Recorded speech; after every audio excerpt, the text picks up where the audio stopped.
Gravity Rush, a strange game that was doomed from the start considering the platform it was released on, which was the PS Vita, which means life, which is why it died. What we have here is something that is genuinely unique, and we will most likely never see anything like it again. I am often wrong, especially when I say things or write them out, so I'm hoping to be proven wrong in 6 to 12 months. The inspiration for the world is quite clearly bande dessinée, or French comics. The world is like a steampunk version of Mobius's The Long Tomorrow, which also served as inspiration for the world of Blade Runner.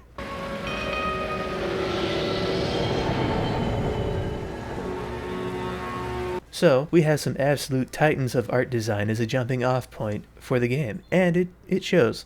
I don't know why more games don't use this aesthetic, but they should.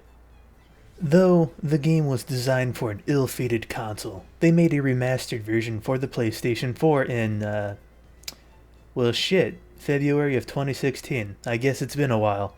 Then a sequel came out the following year, but I'm getting ahead of myself. One of the more unique games to come out on the last generation, or the one before that, I guess, is one of the more forgotten about games, which is a damn shame, but it shouldn't be a surprise considering that it's a new IP and the gameplay is a little different. And being different, at the time, was not the most financially viable. But they did manage to get a sequel, and, after that, Sony more or less buried the game, and it's been dead ever since. It's kind of like Resistance, actually, or Killzone, or anything good, really. There was that zombie game that I forgot about. Days Gone, I think. Alright, enough lamenting about the Sony problem. Time to manipulate Gravity with Cat and her cat, and fight Raven with her Raven. I guess not everything can be original here. The combat in this game is different from what you are probably used to. You kind of fly around like a Superman who might have had a little too much to drink, and you kick the ever-loving shit out of these creatures called the Nevi. Oh, and Raven, of course. Though I missed my mark more often than I would like to admit, I suppose it's all part of the learning curve. You do more damage when you reach maximum velocity, which obviously requires some distance. The Nevi that show up later on in the game that look like fish dart out of the way, and ooh buddy, these guys are a pain in the ass. They wait until you think you're just about to make contact with them and then BAM! Out of the way. Bastards. So when it comes to these, you gotta be more patient, move with the flow of gravity. Don't disturb it, and then slam your foot up their ass when they're not expecting it. Or you could disrupt the flow of gravity and just toss a bunch of random shit laying around at them. Dumpster, box, whatever you got. Though I suppose the problem with the kick also applies here. They can just dart out of the way right as it's about to hit them. Good luck with the combat. It's a bit wonky, but it's still pretty enjoyable. Early on, the gameplay almost reminds me more of like Spider-Man or something. You fly up into the air until your power runs out, you fall down, let it recharge, and you just kind of keep doing that. It's kind of like the web slinging in Spider-Man games, except with more gravity manipulation. When you're flying around at Mach death, it gets rather difficult to keep up with a lot of the enemies, so you're just gonna have to get good. And believe me, it's going to take a while to get good because you got to use those gyroscopes in your controller. And if you aren't using those, I'm not sure how you're going to get through the game. The game is chaotic as hell when you're flying around in the air. The other component is when you land on a surface, it then becomes a mediocre kick fest. And you can also throw things at them, but best to stick to the skies and kick them. The game is incredibly short. If you have a comfortable enough seat, you can get through it in one sitting.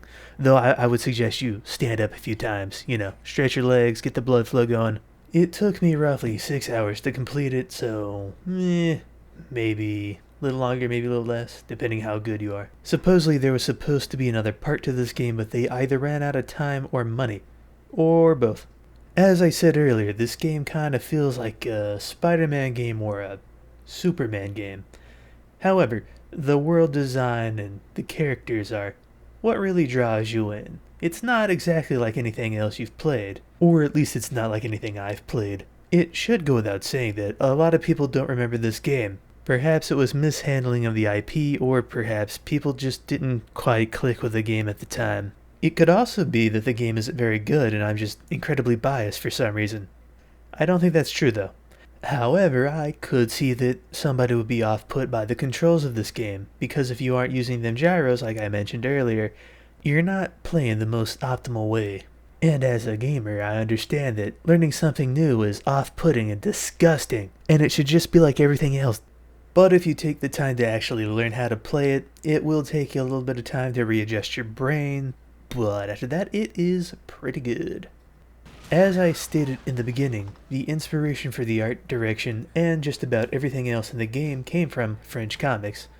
When a cutscene plays, the game transitions into these comic panels. This is most likely a cost-saving measure, but damn, it fits right into the world, so I can't think of a better way to do these cutscenes.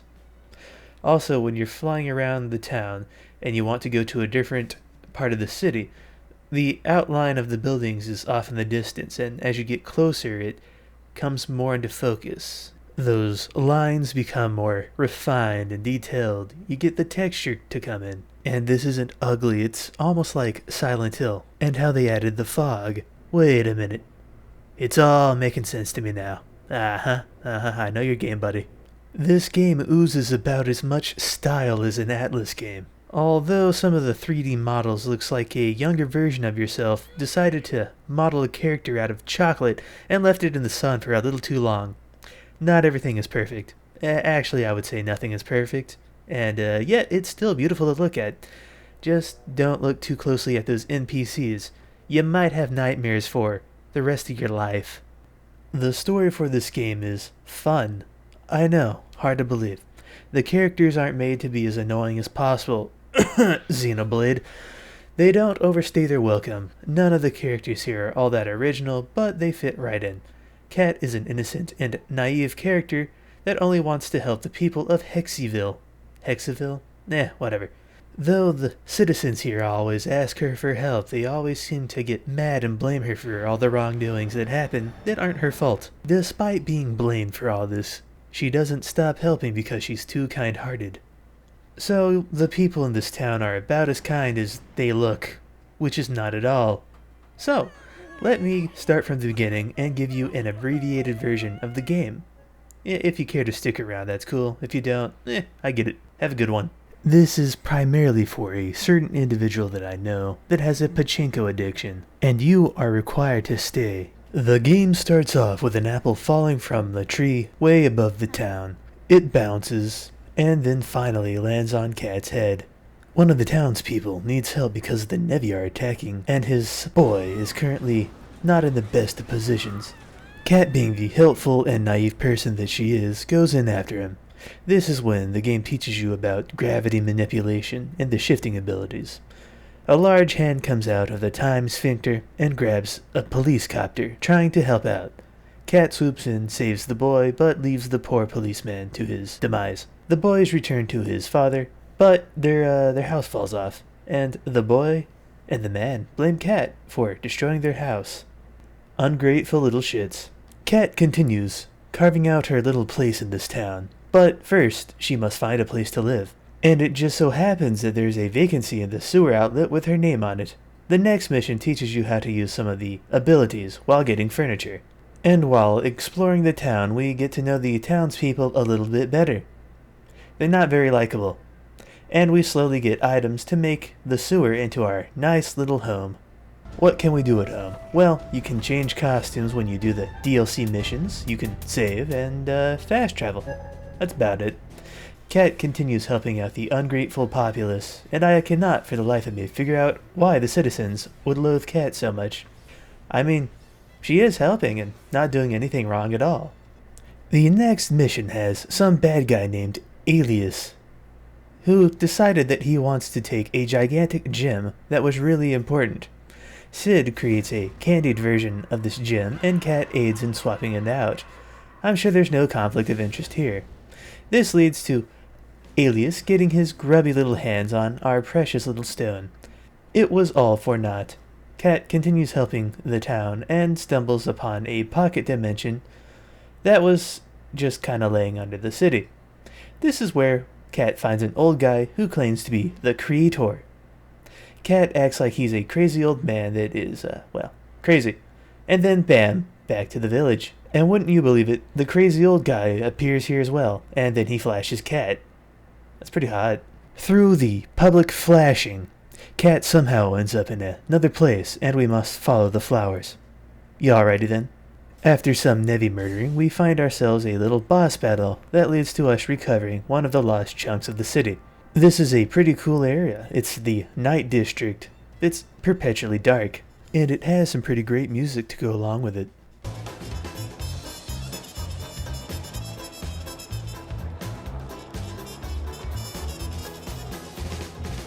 Oh, and then there's Hogwarts or some shit. Not a bad place to be, all things considered. There are a series of people that we must talk to, and as soon as I'm done cowabungaing through the crowds, we will do that. The people in this place are like the rest of Hexaville. They're asshats, but I guess that's par for the course at this point. And all Cat is trying to do here is help out a boy that she's leaving snail trails behind for. Shame we are trying to find his childhood friend that he loves. Poor Cat. Echo, the girl that we were trying to find, has a Nevi living inside of her bag, and once she starts having an emotional outburst, I know, who could see that coming, she gets absorbed into the Nevi, and now she is a gigantic spider with black eyes and sludge oozing out from her eye sockets. Did I mention that the guy that came up with this game had a hand in Silent Hill, Siren, and Slitterhead? Yeah, I don't see it either. After bringing down the spider, Cat realizes that the Nevi react to emotions and believe that they are not exactly what they seem, which makes sense. She also realizes that she will not be getting with that schoolboy that she had the hots for, so she leaves. On the bright side, we get a new costume. That makes it all worth it, right? Right? Wrong, because when she gets back, she gets flashed by the old man once again, and we go into the Hell Realm. Bad times all around. This hellish area is nothing out of the ordinary, but the change in visuals is appreciated. This is where we get to beat up on Raven, and it is quite the fight. I might have missed the kicks far more than I landed, but I still got the bitch. One thing that is a bit annoying is that when the boss battles are done, in this case Ravens, they fly far from the spot where you supposedly won, which means that you have to fly all the way wherever they go, and hand them the final blow, and if you don't do this in time, they regain some health and then continue the fight. This is a bit of an oversight on the designer's part, but hey, who cares, right? Now that we've reclaimed the factory sector, it's time to go after bombs, because a certain alias planted them somewhere, and I may or may not have killed myself many times because I didn't realize that I picked up bombs and threw them at myself. Fun. There are also police scattered all around the city, or at least in this area, and they are in interesting locations. After reclaiming these police officers, it's time for the showdown with Alias. And the bastard can clone himself. That's fun. There's also a shit ton of Nevi here, which is also fun. And wouldn't you believe it, in my infinite wisdom, I forgot to upgrade any of the combat abilities, so oops. Don't be like me. Collect those purple gems and upgrade your combat ability. Otherwise, things will be tedious. Like with all the other Nevi bosses, all you gotta do is attack the giant glowing ball, or in this case, balls. You just keep hitting them over and over again, and that's pretty much what the game boils down to. So you better get fondling. Things more or less continue this way until the cat eats something random. This leads to the other cat losing her gravity powers, or at least they're greatly reduced in this area. And the reason is a little ridiculous, but for some reason that's what makes it fun. If it was some other game, it would probably just say, oh no, the cat ran away, which to be fair already happened, but they decided to change it up a bit, and they made it kind of funny. And if it wasn't funny, it would make this next area horrendously annoying, because platforming in this game, without your gravity powers, or greatly reduced in this case, makes it, not great. But luckily for us, it doesn't last too awfully long. The boss fight in this area is, also one of those not so great parts of it. The boss itself really isn't that hard, but you will probably fall several times. There is a lot of platforming on mushrooms in this area, and it looks as if the designers may have eaten too many mushrooms. Once we are back in Hexaville, there are a load of Nevi chilling out on a tower, and that is not allowed in this world, so Cat must destroy them all. which, once again, I hadn't upgraded my fighting abilities, so this went on a bit longer than it should have. Destroying the Nevi at the top of the tower ends this little episode. The following episode is when things start to become more interesting. We are tasked with finding a letter, which on the surface seems to be a bit absurd for this gravity manipulator to go after a letter, but regardless of logic, we head down after it. On the way down, things are getting more and more strange. There is a gravity storm at the bottom of the world, and these tunnels leading down are covered in spinal columns. Very nice art direction. The bad thing in this area is that we must fight Raven, again, or more accurately, avoid her attacks, which track you. Thankfully those spinal columns exist and will act as a shield against her attacks. Slow and steady wins the race after all. You don't want to do this all over again, do you? Yeah, I didn't think so.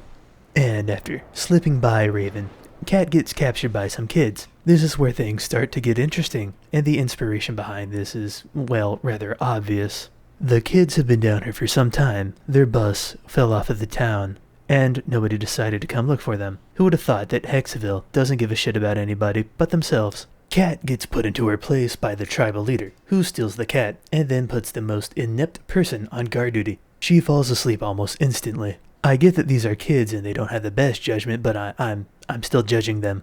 As the guard is asleep, Cat jumps a few times, and the sheer mass of her thick thighs is able to bring down the cage. Once we are free, we have a Metal Gear Solid section. Solid piece of shit, that is. The kids are walking back and forth in a very believable manner, guarding the roots from, well, nothing really. They're just here to get in our way. The devs wanted a change in gameplay. I get it. Still, it's poorly executed. We chat up the tribal leader and get Dusty back, just in time to see the Nevi attack the village. And after slowly whittling them down, and I do mean slowly, we get to chat with the tribal leader and find out more about this place.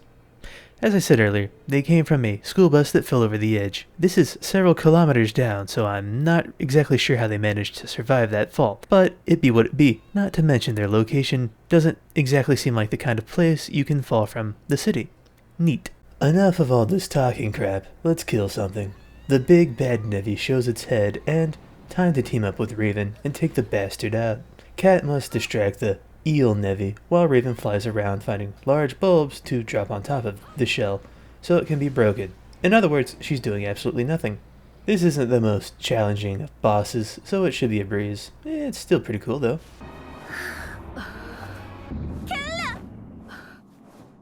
Now that the eel Nevi is, well, not dead but gone, they need to find a way out of this place and get back to the city.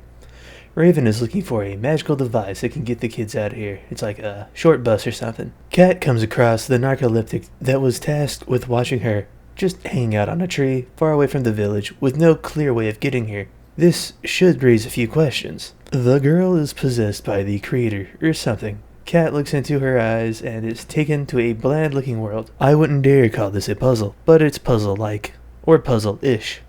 After floating around for a while, Cat finds a castle and goes through it. She ends up finding herself back in the real world, with the location of the special ship required to escape. How convenient. The children are all loaded up and ready to go, and then you know what happens? That eel Nevi comes back and he's ready for round 2. Bastard didn't learn his lesson. This particular fight is significantly more challenging than the last one, because there is a shit ton of Nevi chilling out all over the place. But when this is done, Raven, who was supposed to be launching the damn ship and failed to do so, needs Cat's help to activate it. So this entire time she could have been doing something, but no. Absolutely worthless. Oh, unless she is fighting Cat, in which case she's at peak performance. Well, Cat places her hand on the device and it works. Wow. The ship launches through the gravity field, and you know what happens? The bastard comes back for round 3, and then kicks Cat off the damn ship. Poor Cat gets tossed out of the warp dimension. She finds herself laying on some rocks near the gravity storm, and now it's time to get all the way back up to the top. On the way back to the top, there's a random guy who lost a letter, just hanging around down here. Well, I suppose that is why we initially came down here to begin with. After going too far up, we head back down to fight an army of Nevi. After that, Cat finds out that the guy she was helping was actually a ghost. Spooky. Well, that sucked, but the letter was retrieved, so it's all good. Once we finally make our way to the top, we find out that it's been about a year since we left. Considering the gravity manipulates time, and Kat was near the gravity storm, it does make sense. The town is now ruled by the military that looks very 20th century German and Russian. A robot babe named Unica threatens us to join the military, and then the Flasher shows up. I suppose that's not the first thing you want to see after returning to your wonderful sewer home. But it be what it be. Off to the next mission, which is located in the city section of Hexaville. There is no indicator on your screen, so you have to read. I know. The horror. Kat encounters a scientist guy that is interesting looking. He wants Kat to place several probes around the area to research the Nevi, so we oblige him.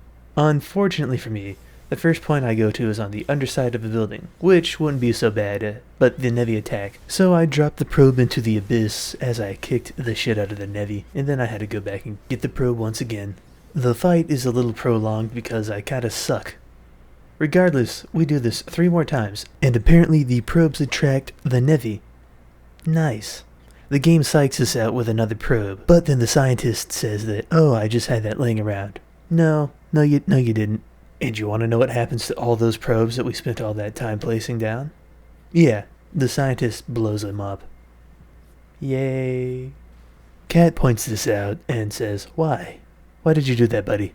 And his response is, oh my god, I have to catch my flight. So now we have to pick him up and take him to the platform that's on the top of the building, which seems easy enough, except then he goes, no, we gotta go over there. I want to see this. We gotta go over there too. So we go in circles. I don't like this guy. Time to get back to the sewer, take a long nap, and have a sour shower. Wow, Kat, are you happy to see me or something? Oh, no. That was just a dusty bulge.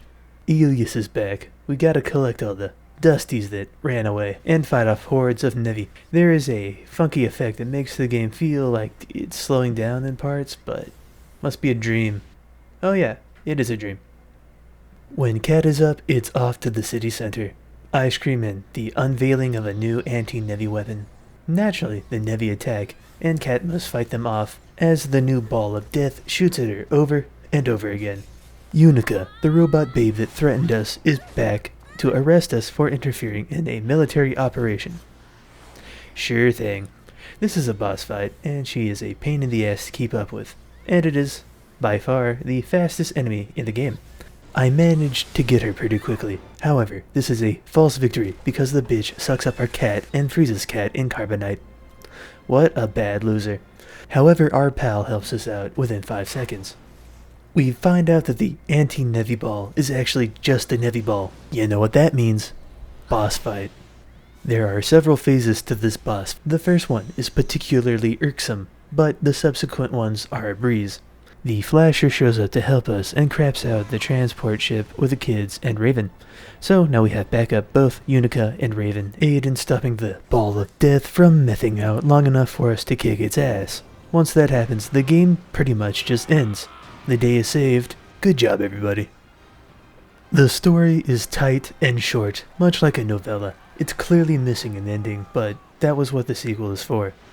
This game has issues. Even so, it's still worth a playthrough, or in my case, like 3 or 4. Even though I know all the story beats, it's still fun as hell to fly around and kick the ever-loving shit out of the Nevi. The story here is pretty good, nothing wonderful or mind-blowing, but all the parts come together and create something that is unique, and it should be enjoyed for that reason alone. Even though the game is unique and fun, it will be forgotten in time, and there is not much doubt in my mind about that. I hope I am wrong. People often ask for unique things, but when they receive them, they look down on them for being too different, difficult, or any number of other things. I know you can't please everybody, and you shouldn't have to, but that risks alienating a large player base, which is not the best thing financially. If you're tired of the same generic games, this is one to look at, and perhaps there will be a resurgence in interest in it. I doubt it. If you enjoyed the video, leave a like, please. Maybe even leave an angry comment, or whatever you want. I really don't care. If you are this deep into the vid, maybe subscribe as well. If this does well enough, there's always a sequel calling out for attention. I could do that sometime in the future. But I think I've gone on for long enough, people. Until next time, Ningen. Have a better one.